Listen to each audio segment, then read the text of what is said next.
Hello，大家好，我係宇 Sir。今日同大家介紹翻咧就嗰一本書咧，一個投機者的價值當中咧就第245版當中同大家討論嘅咧就係關於避免交易當中我哋常犯嘅6個咧就比較大嘅一個錯誤啦。咁第一個錯誤咧就係咧通常啲散戶咧會比較頻繁好經常 frequent 咁去做一啲交易啦。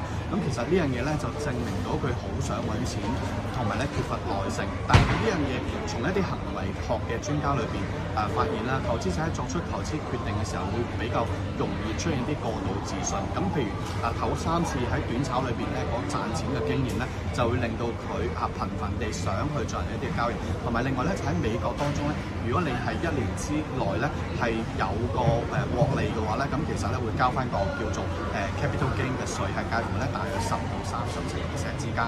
咁第二個點咧就係冇定一啲止蝕位啊嚇。咁買入之後咧就覺得股票一定係會翻到家鄉嘅嚇，點都唔會輸或者唔會輸30、50或者80%。但係如果你買中隻股票咧，個基本面係差嘅話咧，你係有機會係輸晒全部嘅本金嘅嚇。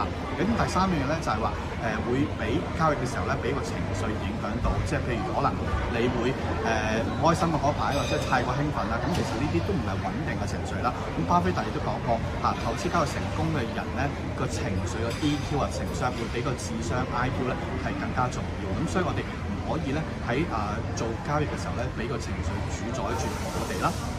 咁第4樣嘢咧就會缺乏一個耐性，冇耐心啊！咁耐性咧同價值投資好多時候咧其實都係唔吻合㗎嚇。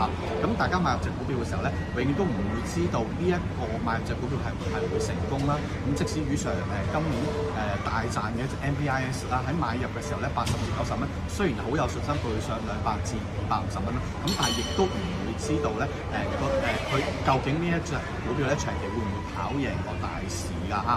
咁第5點咧，大家要從錯誤當中去學習啦。咁著名嘅股票作手Jesse Livermore 亦都講過啦。咁世界上最好嘅老師咧就係虧損。咁虧損令到你點樣去避免下一次嘅大災難啦。